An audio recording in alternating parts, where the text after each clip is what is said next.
Yeah, I came across this video today and I started to watch because it seemed to be interesting. And it got even more interesting than I thought because there's something really interesting going on, obviously. But let's have a look. It's about the landslide in Norway. Brought large amounts of suspended material into the fjords, where silt and clay were sedimented in the marine environment. Due to isostatic land uplift following the withdrawal of the glaciers, marine clay deposits rose above the water level. Such marine areas are shown with light green color on the map and can today be found up to surface elevations of 200 meters above present sea level. In Norway and Sweden, such areas constitute the best farming land and are among the most heavily populated areas. The bedrock surface is very undulated with outcropping hills and valleys filled to some extent with marine sediments. Rain and surface water subject the marine clay surface to erosion. With time, the top 5 meters have altered to a weathered crust of stiff fissured clay. At the same time, an upward flow of fresh groundwater from fissures in bedrock and through sand layers gradually leaches the salt out of the pore water of the marine sediments. In its natural undisturbed state, quicklay exhibits considerable strength. However, if the load becomes too heavy, as shown in this example, a failure takes place as the clay particle structure collapses, followed by remolding of the clay. The most characteristic feature of a quicklay is the complete and drastic change of consistency by remolding.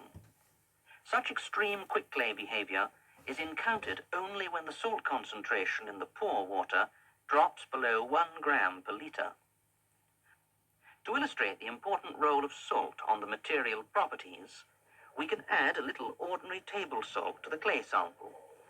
When the salt goes back into the pore water, the salt ions alter the interaction between the minerals and the pore water. The remolded strength increases dramatically, and the clay is no longer a liquid.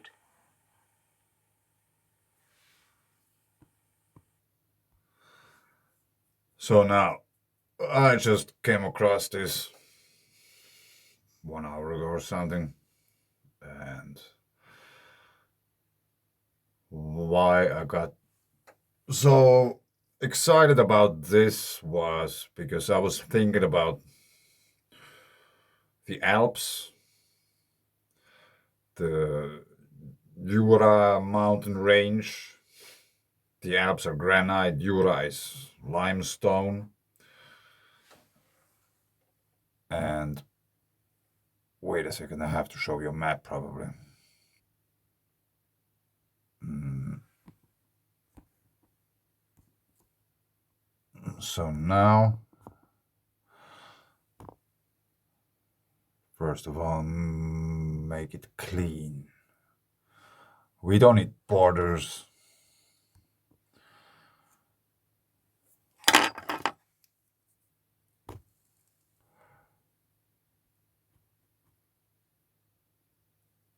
Somewhat, this is the Alp Massif, and here is Jura, and that's the Alps. That's limestone,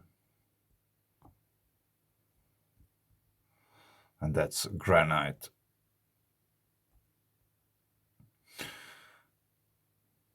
And here in between,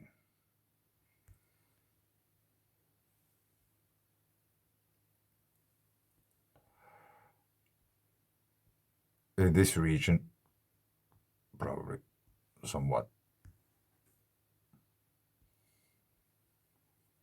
here in between, there's a quite good potential for geothermal activity. There's many baths and stuff, many rivers, water bodies, and also many places where they dig salt out of the ground. And I don't know if they have the same thing here also.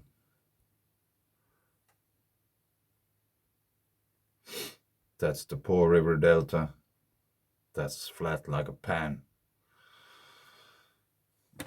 There could be also this kind of salt digging going on there. So now I was just thinking about liquefaction and minerals in the soil and in the rocks and all these kind of things.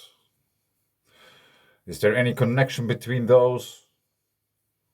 Like if they're like digging out the salt, of course they can never dig all the salt of it, but anyway, there has to be some connection. And it would be interesting if this kind of clay is also to be found in these regions here. This kind of similar clay, what they have. What we have here in Scandinavia, I don't know. In how many parts of Europe you would find this kind of similar clay. Or if you go here, Lager See? Is it this one? Yes, it might be. Let's make sure that we know what we are looking at. Lagersee, probably extinct volcano. Vulcano?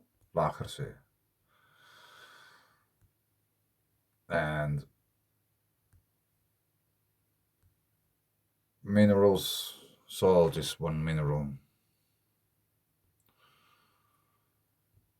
Yeah, I just wanted to show you that about adding salt to Quicklclay, that it gets hard again.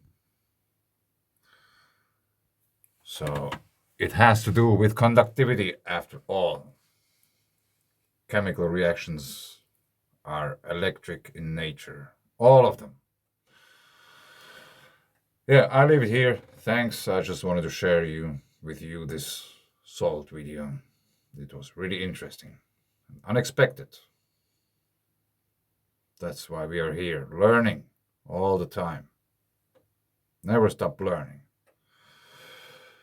Like the dormouse said, feed your head. Thanks. Bye.